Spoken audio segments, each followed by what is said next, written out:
Hallelujah. आप सभी को जय मसीह की। मेरे YouTube चैनल में आप सभी का स्वागत है। अगर ये वीडियो में नए हैं तो मेरे YouTube चैनल को सब्सक्राइब करें, बेल आइकन को आप घंटी को दबा दीजिए ताकि नोटिफिकेशन आप तक जल्दी पहुंचे।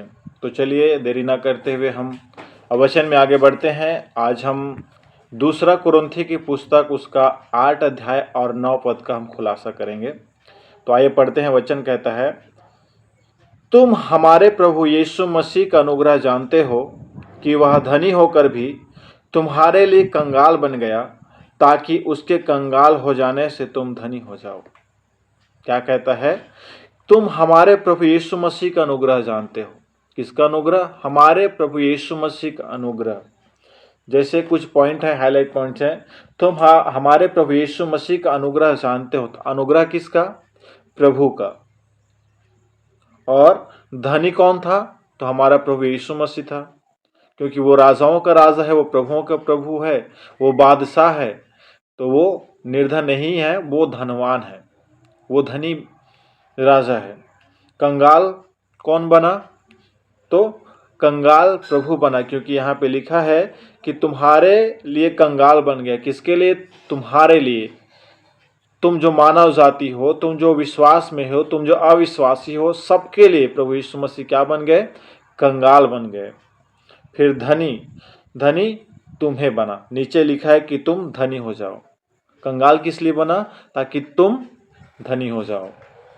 मेरे प्रियो, ये प्रभु यीशु मसीह का प्रेम है, ये प्रभु यीशु मसीह का प्यार है आपके लिए कि प्रभु ने अनुग्रह होकर, वो धनवान है, वो राजा है, और वो राजा होकर भी वो कंगाल बन गए सिर्फ आपके लिए, और अपना धन आपको दे दिया। मेरे प्रियो, आपको उद्धार दे दिया मेरे प्रभु यीशु मसीह ने। अगर हम कॉन्टेक्स्ट में पढ़ेंगे तो ये जो अध्याय है, 8 अध्याय, दूसरा कुरिन्थी का 8 अध्याय 1 से हम 9 तक 8 तक पढ़ेंगे तो वहाँ पे स्पष्ट हो जाता है ना।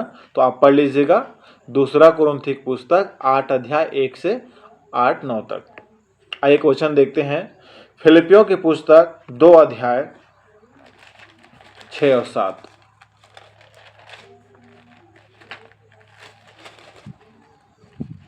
दो अध्याय 6 और 7 कहता है, जिसने परमेश्वर के स्वरूप में होकर भी परमेश्वर के तुल्य होने को अपने वश में रखने की वस्तु न समझा।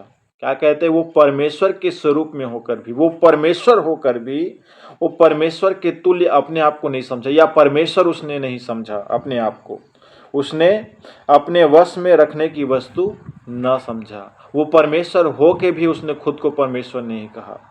फिर 7 कहता है, वरन अपने आप को ऐसा शून्य कर दिया और दास का स्वरूप धारण किया और मनुष्य की समानता में हो गया। क्या कहता है? कि वो अपने आप को इस तरह शून्य कर दिया, ऐसा नम्र कर दिया, ऐसा निम्न कर दिया कि वो पूरा दास का स्वरूप धारण कर लिया था।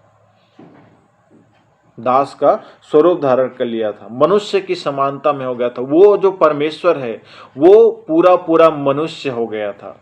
मेरे प्रियो, पूरा मनुष्य हो गया था मेरा परमेश्वर। तो whole Bible is for you but not the whole Bible is to you. Hindi में समझते हैं, पूरी बाइबल आपकी है लेकिन पूरी बाइबल आपके लिए नहीं है। फिर से सुने, पूरी बाइबल आपकी है लेकिन पूरी बाइबल आपके लिए नहीं है। कैसे? 3 तरह से आप वचनों को इस्तेमाल कर सकते हैं। 3 तरीके से आप वचनों को इस्तेमाल कर सकते हैं। पहला है मूर्खतापूर्वक, आप वचन को मूर्ख के समान ग्रहण करेंगे। दूसरा, भावुक होकर वचन को ग्रहण करेंगे या इस्तेमाल करेंगे।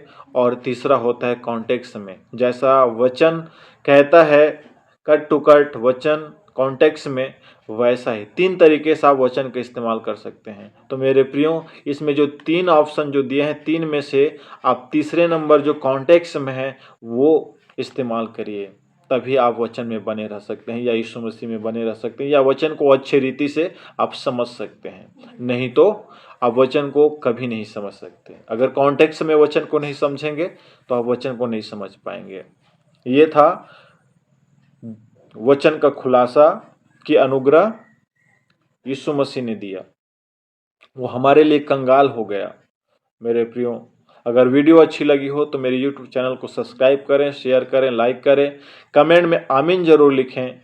मिलते हैं नेक्स्ट वीडियो में, तब तक के लिए आप सभी को जय मसीह की।